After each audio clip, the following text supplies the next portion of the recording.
la Biblia tiene la posibilidad de tener muchas lecturas. Los mismos textos pueden ser pensados de formas distintas. Hoy día nos vamos a detener en Lucas 15. La mayoría de las personas, en una lectura superficial de Lucas 15, hablan en plural, las parábolas de Lucas 15. En realidad no son las parábolas, es una parábola en 3 versiones. Llama la atención de que solo la primera parte, que habla de la oveja perdida, es mencionada en otra sección de la Biblia, que es en el caso de Mateo.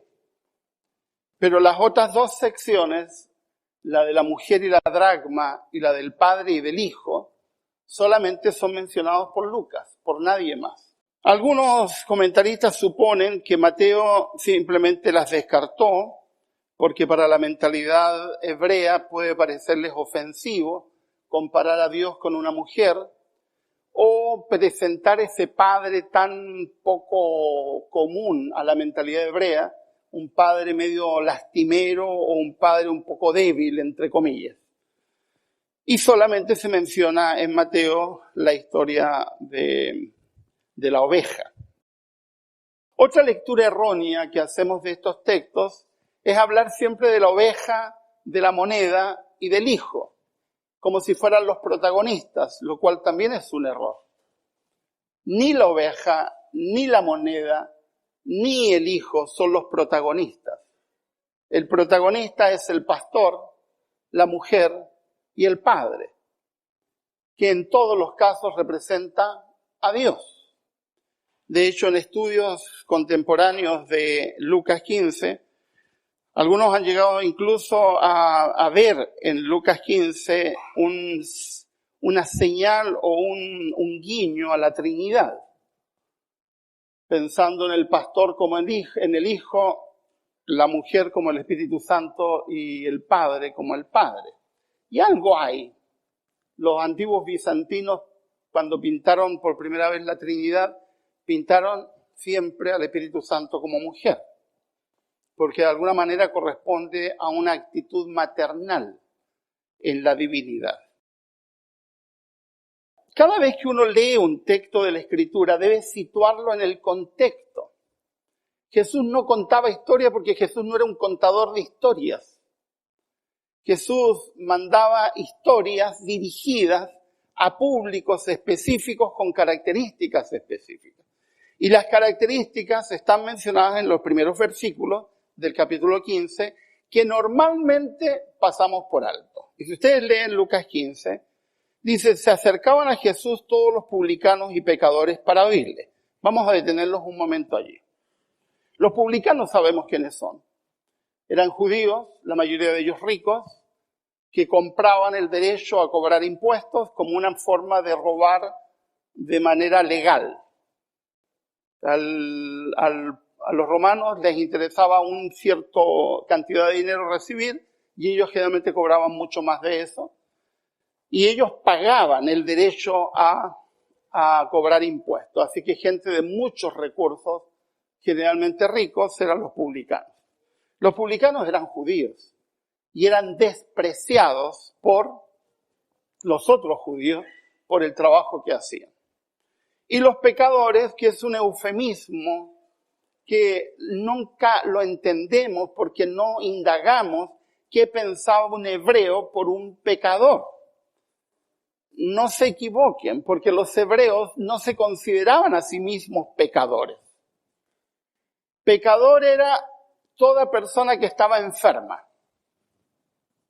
Porque en la mentalidad hebrea la enfermedad era castigo de Dios, por lo tanto si Dios lo castigó, Dios lo enfermó, por lo tanto la enfermedad era un indicio de que esa persona era pecadora. Pecadores eran los extranjeros que no podían leer la Torá, que eran despreciados precisamente por no leer la Torá. Pecadores eran los pobres, porque también la pobreza en el mundo hebreo era considerada una señal de maldición de Dios. Por lo tanto, si eras pobre era porque Dios te había castigado, por lo tanto eras pecador y eras despreciado. También eran pecadores algunas personas que realizaban ciertos oficios despreciados, entre ellos, pastor de ovejas. Hoy día nosotros hemos pintado una imagen romántica del pastor, pero en tiempos de Jesucristo, los pastores eran sinónimos de ladrones, de cuatreros, de gente despreciable, o de gente que no tenía ninguna habilidad o no tenía ninguna confianza más que para que cuidara ovejas. También eran pecadoras por nacimiento y naturaleza las mujeres, porque si nacieron mujeres, nacieron menospreciadas por Dios. Por eso que los judíos oraban, gracias Dios porque no me hiciste gentil y porque no me hiciste mujer. Así que el concepto pecador no coincide exactamente con nuestro concepto de pecador. Ahora bien, junto con los publicanos y pecadores que iban a escuchar a Jesucristo precisamente porque encontraban en Jesucristo paz, encontraban un mensaje de esperanza, iban las prostitutas, los despreciados, los enfermos, los extranjeros a escucharle. Se acercaban también un grupo no con la intención de escucharlo, sino con la intención de tener pruebas para acusarlo. Y esos eran los fariseos y los escribas. Los fariseos, ustedes ya saben quiénes son. Los fariseos que nacieron en el tiempo del periodo intertestamentario, uno de los hijos de Macabeo formó la secta de Farisayan. Farisayan en hebreo significa puros, los puros. Pero para ser puro había que ser rico, porque si no eras rico no eras puro.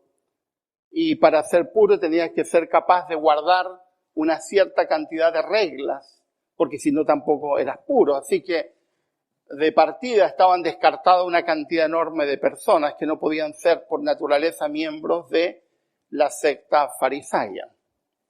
Y los escribas eran los maestros, los instructores de la ley, los abogados de ese tiempo. Es decir, los que se especializaban en la Torá y eran los consultados cuando había alguna duda en relación a qué significaba algo de la Torá. No solo de la Torá, sino también de la Mishnah y también del Talmud. Pero eran los especialistas y generalmente era la gente más educada en términos de lo que se consideraba educado en ese tiempo, que era tener formación rabínica. Ahora esta gente no iba a Jesucristo para aprender de Jesucristo. Iban simplemente con la intención de tener argumentos para acusar a Jesucristo. Y estos fariseos y escribas murmuraban diciendo, a los pecadores recibe y con ellos come. Entonces Jesús les refirió la parábola. Ahora yo quiero detenerme un poco en esto antes de continuar. Nosotros solemos creer que los fariseos y los escribas eran de antes, pero los que tenemos la posibilidad de visitar tantos lugares, como en mi caso, yo creo que los fariseos, la secta de los fariseos sigue plenamente vigente. Los tenemos en nuestras congregaciones, en todas las congregaciones nuestras. Estoy atendiendo en terapia a un pastor que está a punto de divorciarse de un país X, y él me dice ayer que él no está tan preocupado por el divorcio, sino está preocupado para cuando se sepa que él se va a divorciar y todo lo que viene después. Yo le pregunto, ¿y qué es lo que viene después? Bueno, me van a despreciar, me van a aislar, me van a maltratar. Y me dio mucha pena escucharlo, pero si fuera una ocasión pasaría, pero lo escucho muy habitualmente. Hace poco conversé con un ex pastor que me dice que desde que salí de la organización nadie más me ha visitado, nadie más me ha hablado. Y podría seguir, hermanos. Creo que los fariseos y los escribas nunca se han acabado. Y perdónenme, tengo la impresión de que en los últimos años han aumentado. Los celadores de la conciencia ajena, aquellos perseguidores de la conducta de otros, aquellos que creen que tienen que indicarle a otros cómo vivir y qué hacer. Así que, queridos hermanos, perdónenme el giro que le estoy dando, pero esta historia es para nosotros. Somos nosotros los que necesitamos escuchar. Escuchar algo de Dios, porque el centro de la historia no somos nosotros, el centro de la historia es Dios. Pero este Dios que presenta Lucas 15 no es un Dios que habitualmente presentamos. No es el Dios que mostramos. Fíjense el Dios primero, que me encanta pensar que es Jesucristo. La oveja se pierde. ¿Saben las ovejas que se pierden? Entre paréntesis. Las ovejas son uno de los animales más mensos y mansos de la naturaleza. Mensos porque son descuidadas. Mansas porque no hacen problemas, no son cabras, son ovejas. Las ovejas cuando se pierden no tienen la más mínima idea que están perdidas hasta cuando se ven atrapadas en una situación difícil. ¿Qué hace el pastor? ¿Qué hace el pastor? No le dice a la oveja, oveja cuando quieras regresa, aquí estamos, este es tu redil, vente. Como solemos decirle nosotros a los que se han apartado. Aquí estamos, ven. No, ¿qué hace el pastor? Deja a su hato de ovejas guardada y se va a buscar a la oveja perdida. ¿Y qué hace cuando encuentra la oveja? ¿Qué hace? Hace una fiesta. Porque Dios no es un Dios amargado, Dios es un Dios de fiestas. Los amargados son los escribas y los publicanos. Los escribas y los fariseos. Pero Dios es Dios de fiesta, hace una fiesta, se alegra porque ha logrado encontrar a la oveja y la ha rescatado y le atrae. Se pone contento, feliz y le restriega. Dice, va tras la que se perdió hasta encontrarla, versículo 4. Hasta encontrarla. Nunca Dios nos deja en la estacada, siempre va a buscarnos, siempre. No hay pecado grande ni pequeño para Dios. No hay más pecadores ni menos pecadores. Para Dios somos todos necesitados de su gracia. Por lo tanto, el Señor va a buscarnos ¿a quiénes? A todos. A todos. A todos, absolutamente a todos. El Dios de la siguiente parte de la parábola es un Dios mujer. Y eso debe haberles molestado a los escribas y fariseos y tiene que haberles removido hasta el último pelo. Comparar a Dios con una mujer, aunque la imagen de comparar a Dios con una mujer no es solamente de Lucas 15, hay varias partes de la Escritura donde se presenta a Dios con una imagen femenina. En Oseas dice, yo tengo dolores de parto por el pueblo. Y que yo sepa, los varones tenemos dolor de estómago, pero de parto nunca.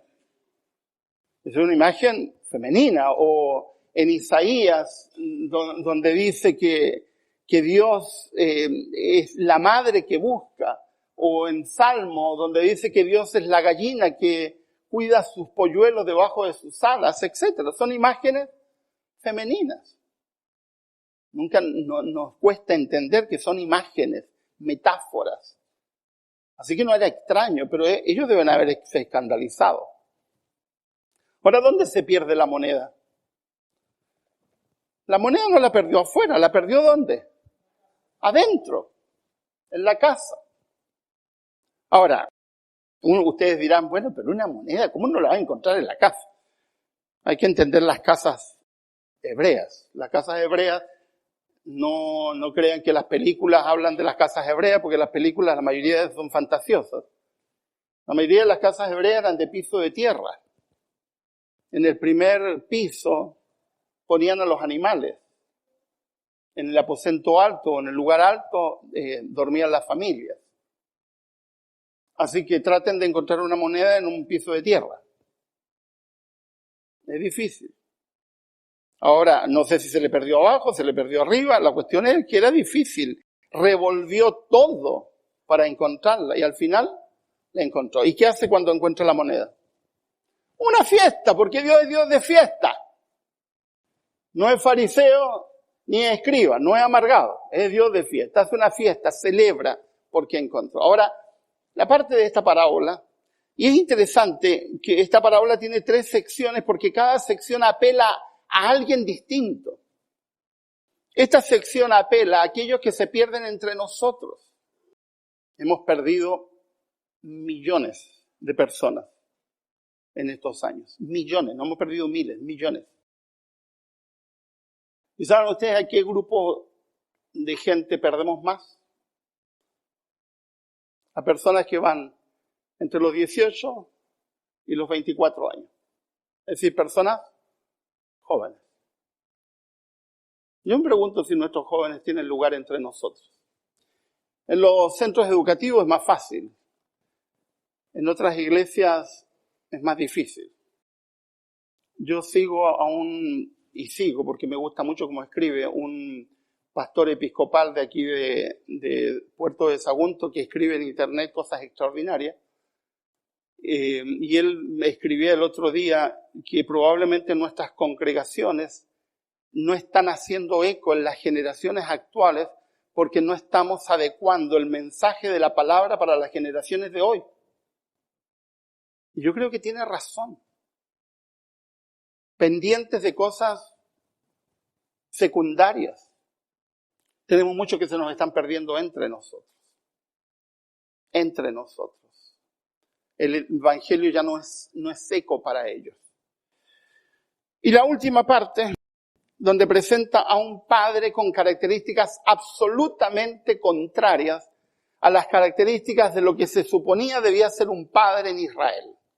Nosotros no tenemos una imagen adecuada de un padre, porque tenemos un padre contemporáneo. Los padres contemporáneos son más compadre que padre. En el mundo antiguo, el padre era considerado dueño y tenía una concepción distinta. Era la máxima autoridad del clan familiar. No podía ser rebatido, no podía ser cuestionado, no podía ser su autoridad puesta en duda. La concepción de padre del cual Jesús está hablando es una cosa totalmente distinta. Y Jesús presenta un padre totalmente diferente a la cultura imperante. Presenta un padre, por ejemplo, donde el menor pide herencia.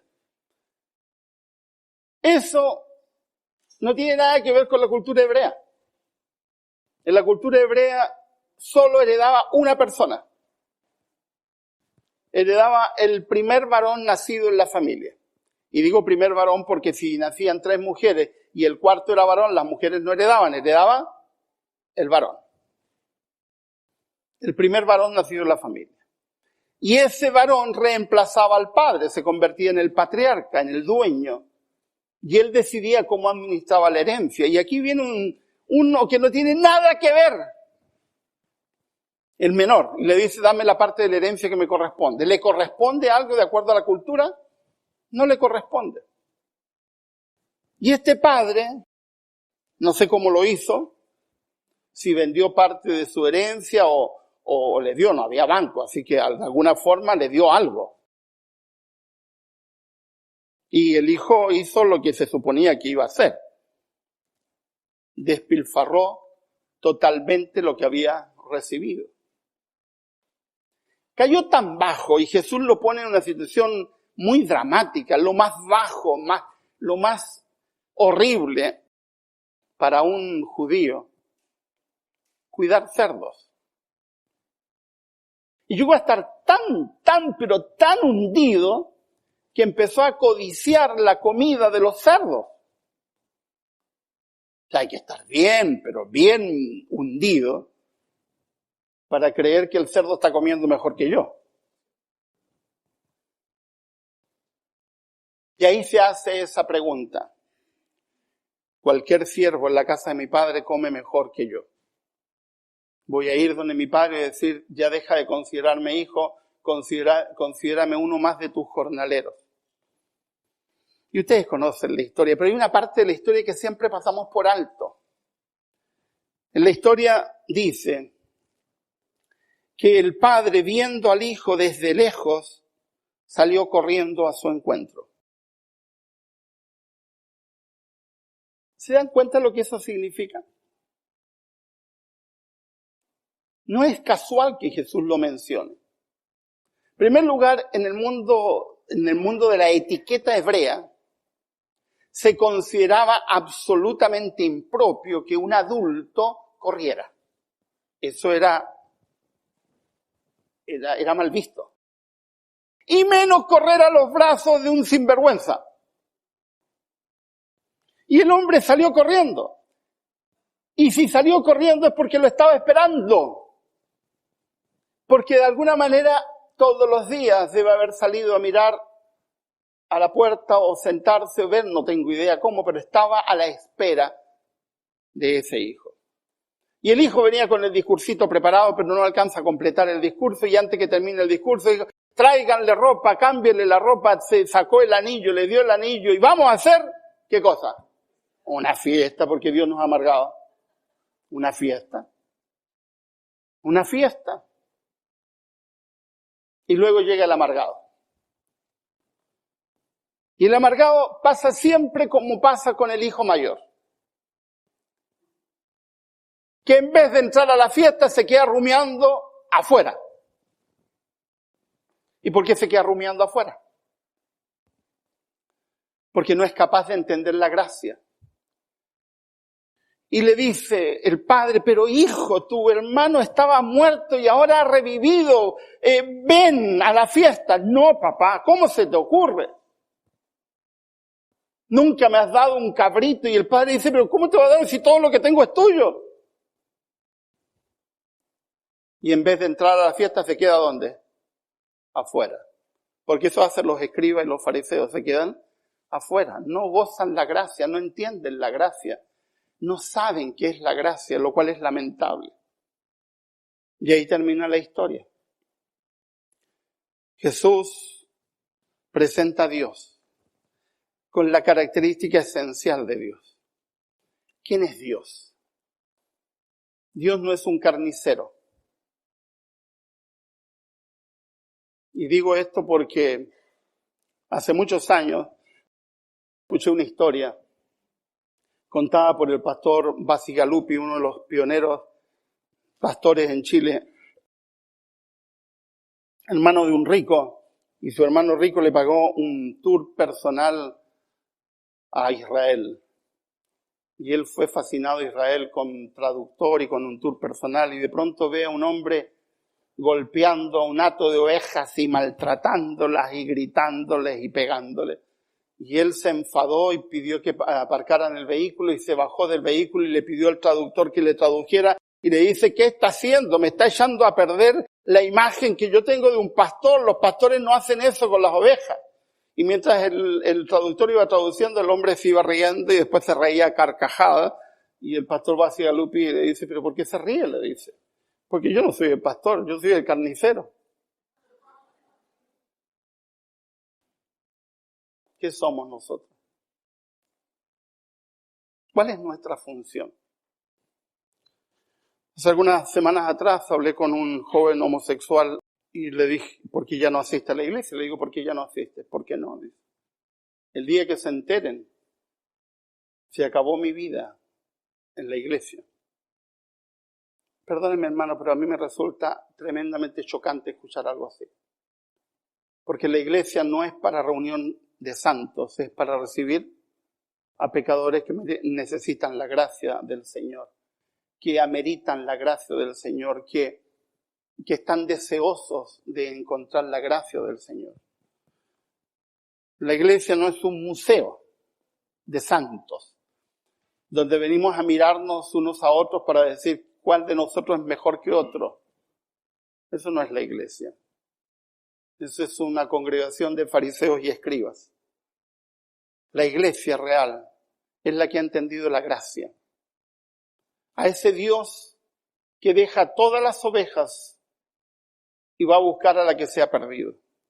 A ese Dios que hace todo lo posible por encontrar a la moneda que está perdida. A ese Dios que espera el regreso del Hijo y en vez de escuchar el discurso del Hijo lo recibe con los brazos abiertos, con amor, con cariño, con bondad. Y ese Dios es el que tenemos que descubrir. El Dios que yo le llamo el Padre pródigo. El que lo tiene todo pero ha perdido algo precioso que es el Hijo. Ahora, ¿por qué regresa el Hijo? El Hijo regresa porque en el fondo sabe que el Padre lo ama, porque si no, no habría regresado.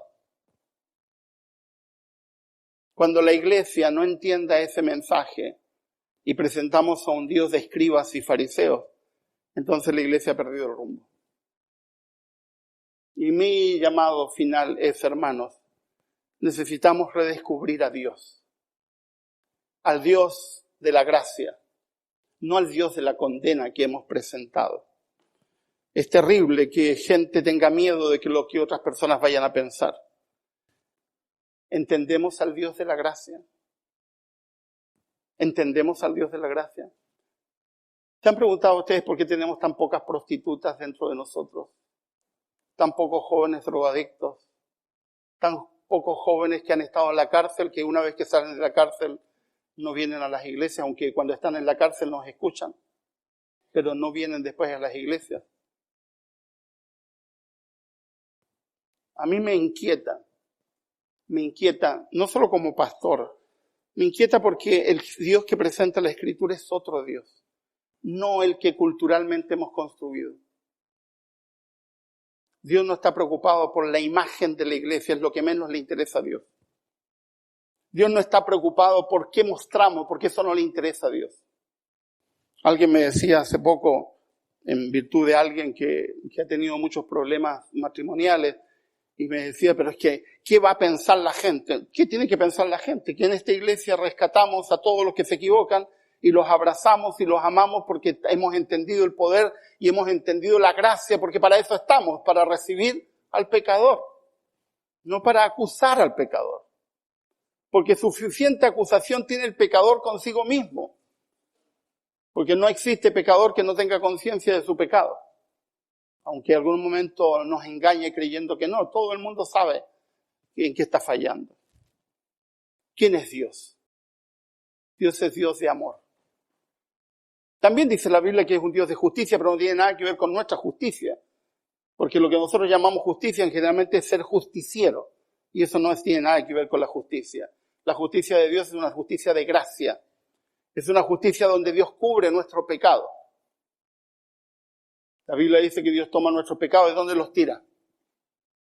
Al fondo del mar. Y pone un letrero que dice, prohibido pescar.